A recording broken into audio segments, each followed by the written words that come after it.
ஆண்டவர் இரட்சகருமாக இயேசுவின் இனிதான நாமத்தினால் உங்களை வாழ்த்துகிறேன். இந்த நாள் நம்முடைய ஆவிக்குரிய சிந்தனைக்காக யோபின் புஸ்தகம் 6ஆம் அதிகாரம் 2ஆம் வசனத்தை நான் வாசிக்கிறேன். என் சஞ்சலம் நெருக்கப்பட்டு என் நிர்பந்தம் எல்லாம் தராசிலே வைக்கப்பட்டால் நலமாயிருக்கும். யோபு புலம்புகிறார். புலம்பாமல் எப்படிதான் இருக்க முடியும்? 10 குழந்தைகளும் ஒரே நாள் பரிதாபமாய் சாக கொடுக்கிறார். சொத்து சுகம் எல்லாம் போயிடுச்சுதே. மனைவியும் திட்டிட்டு போயிட்டாங்க, போயான்னு சொல்லிட்டேன். வீட்டை விட்டு வெளியே வந்தாச்சு, வீடு வாசல் ஒண்ணுமே கிடையாது. பெரிய வசதி படைத்த மனிதனாய், ஊரே அவரை பார்த்தால் எழுந்து நிற்கக்கூடிய அளவுக்கு மரியாதை பெற்ற ஒரு மனிதனாய், ஆண்டவருடைய வார்த்தை, ஆண்டவரை சாட்சி கொடுக்கிற உத்தமன், சன்மார்க்கன், நீதிமான் என்று சொல்லி அப்படி பெயர் பெற்ற புகழோடு வாழ்ந்த மனிதன் ஒரே நாளில் எல்லாவற்றையும் இழந்து, சரீர சுகத்தையும் இழந்து, பருக்களோடு பொருட்குலைந்த உருவத்தோடு ஊருக்கு வெளியே ஓரமா உட்கார்ந்துட்டு இருக்கும் போது பிறகு எப்படி சொல்லாமல் இருக்க முடியும்? புலம்புகிறார். எப்படி புலம்புகிறார்? என் சஞ்சலம். சஞ்சலம் சொன்னா என்ன? இப்ப நிறைய பேருக்கு இது தமிழ் வார்த்தை போல ஜெனரேஷன் நிறைய புரியாது. எல்லாம் மன அழுத்தம் சொல்லுவாங்க. இது ஆழ்ந்த மன அழுத்தம், மன வேதனையை குறிக்கக்கூடிய ஒன்று. அது நெருக்கப்படணும். அது வெயிட் போட்டு பார்த்தா அது நலமா இருக்கணும். அவ்வளவு பாதிப்புகள் இருக்கிறேன்னு புலம்புறாரு. அநேகருடைய வாழ்க்கை அப்படித்தானே, பாரத்தோடு தான் வாழ்ந்துட்டு இருக்கிறாங்க. எல்லா வித பாரமும் மனதிலே வைத்து வைத்து கற்பனைகளிலே சில நேரம் பாரத்தை சுமக்கிற கூட்டம் பெருகிடுச்சு. நாளைக்கு என்ன ஆகுமோ தெரியலையே, இந்த வியாதி வந்துருச்சு, நாளைக்கு என்னப்பா நடக்குமோ தெரியலையா, எவ்வளவு செலவாகுமோ தெரியலையா, எவ்வளவு காரியங்கள்ல புலம்பிட்டே இருக்கிறோம். கர்த்தர் அதை அறிந்திருக்கிறார், மாற்றுவார். யோபின் சஞ்சலம் ஒரு நாள் மாறினது, தவிப்பு ஒரு நாள் மாறினது, வேதனை மாறினது. கர்த்தர் இரட்டிப்பான பலனை கொடுத்தார். இழந்த அத்தனையும் திருப்பி கொண்டார். இதான் நம்முடைய ஆண்டவர். ராக்பெல்லர் என்கிற ஒரு மனிதனுடைய வாழ்க்கையில ஒரு 50வது வயது இருக்கும்போது திடீர்னு தலைமுடியெல்லாம் கொட்டி மொட்டையாயிடுச்சு. அப்படிப்பட்ட ஒரு கொடிய வியாதி மருத்துவத்தால் கண்டுபிடிக்க முடியல. அது சரீரத்தை ஒழுக்கிருச்சுது. தாங்க முடியாத வேதனை. சொல்லிட்டாங்க, 1 வருஷம் நீங்க உயிரோடு இருப்பீங்க, அவ்வளவுதான். இவருக்கு அதனால வெக்ஸ் ஆகி கோபப்பட்டு யாருக்கிட்ட போனாலும் கொடூரமா நடந்துக்குவாரு. ஒரு ஊழியக்கார போனாரு, நீ கர்த்தரை பிடிச்சுக்கப்பா, கர்த்தரை நோக்கி கூப்பிட்டீன்னா இந்த வியாதியில இருந்து சுகம் கிடைக்கும், மருத்துவத்தால் முடியும், அவர் தான் உனக்கு சுகம் கொடுக்க முடியும் சொன்ன உடனே அவரை ஓட ஓட விரட்டி அடிக்கிறாரு. இந்த ஊழியக்காரன் ஓடி போயிட்டாரு.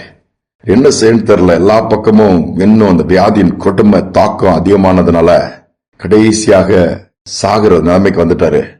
சரி, இந்த ஊழியக்காரர் ஏதோ சொன்னார், இந்த வேதத்தை ஏதோ படிச்ச வசனத்தைப்படி அதுதான் உனக்கு சுகம் கொடுக்கும், அதுலதான் மாற்றம் இருக்கு, அதுலதான் ஜீவன் இருக்கு, அதான் உன்னை உயிர்ப்பிக்கும், சஞ்சலம் எல்லாம் அதுல மாறும்னு சொன்னாருன்னு சொல்லி வேதத்தை எடுத்து வாசிக்க ஆரம்பிச்சாரு. வாசிக்க வாசிக்க அந்த வார்த்தை, அதில் உள்ள வல்லமை, அதில் உள்ள ஜீவன் இவரை உயிர்ப்பிக்க ஆரம்பிச்சது. வியாதியின் கூர் கொஞ்சம் கொஞ்சமா முறிய ஆரம்பிச்சது. சுகம் கொஞ்சம் கொஞ்சமா வர ஆரம்பிச்சது. மாற்றத்தை பார்த்தாரு. ஒரு புது பலனை பார்த்தாரு. சமாதானத்தை பெற்றுக் கொண்டார். சரி, அந்த மூர்க்கமான குணம், அந்த கோபம், எரிச்சல், சாக போறோம்ங்கிற பயம்லாம் நீங்கிருச்சு. கடைசியில் என்ன ஆச்சு? நல்ல சுகத்தை பெற்றுக்கொண்டார். சுகத்தை பெற்றுக்கொண்டு சும்மா இருக்க முடியல. அந்த ஆண்டோடைய அன்பு, அந்த சுகத்தை பெற்றுக் கொண்டதுக்கு நன்றி கடன் ஏதாச்சுன்னு சொல்லி ஒரு பெரிய கோடீஸ்வரன், ஏராளமான பணங்கள் உண்டு, அநேக ஏழை பிள்ளைகளுக்கு, மற்றவங்க எல்லாத்துக்குமே உதவி செய்கிறவராக மாறிட்டார். ராக்பெல்லர் ஃபவுண்டேஷன் ஒன்று ஆரம்பிச்சு பல தேசங்களுக்கு, பல ஜனங்களுக்கு உதவி செய்கிறவரை மாறி ஆண்டவர் பயன்படுத்த ஆரம்பிச்சாரு. 50 வயசுல 1 வருஷத்துல இறந்து போவீங்கன்னு சொன்னாங்க. ஆண்டவர் பார்த்தாரு, இல்ல நீ இன்னும் உயிரோடு இருப்பான்னு சொல்லி சுகத்தை கொடுத்து 98 வயது வரை வாழ்ந்திருக்கிறாரு. எவ்வளவு பெரிய தேவன், யோசித்து பாருங்க. சஞ்சலத்தோடு பாரத்தோடு இருக்கீங்க, இதுதான் வாழ்க்கை, இதுதான் முடிவுன்னு நினைக்காதுங்க.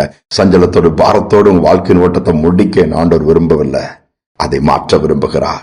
உங்கள் இருதயத்தின் பாரங்களை அகற்ற விரும்புகிறார். வியாதியை குணமாக்க விரும்புகிறாரு. அற்புதங்களை செய்ய விரும்புகிறாரு.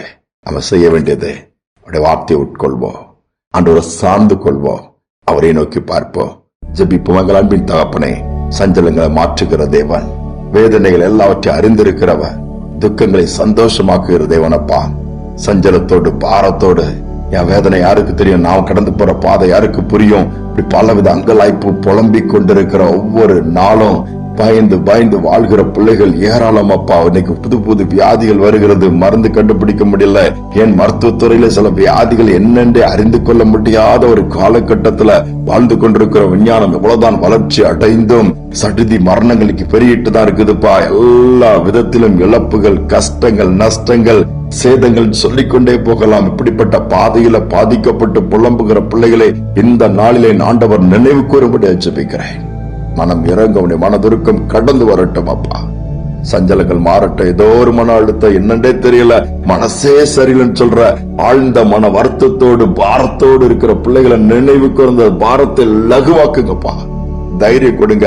இருதயம் முழுவதும் பிரசனத்தால் நிரம்பட்டும், வார்த்தையால் நிரம்பட்டும், அணுக்களின் தசைகளில் எலும்பிலும் வல்லமை பாயட்டும், சுகம் உண்டாகட்டும், விடுதலை உண்டாகட்டும், பலவீனங்கள் மறையட்டும், பலன் உண்டாகட்டும். துதிகனமே ஏற்றுக்கொள்ளும் இயேசுவின் நாமத்தில் வேண்டிக் கொள்கிற நல்ல பிதாவே, ஆமேன் ஆமேன். பாவ சஞ்சலங்களா இருக்கலாம், பாரங்களா இருக்கலாம், அதை நீக்கக்கூடிய பிராண நாயர் நமக்கு உண்டு. அவரை சார்ந்து கொள்வோம், மாறும். இந்த சிந்தனையோடு நாளை தொடர்வோம். மீண்டுமாய் நாளை தினம் சந்திப்போம்.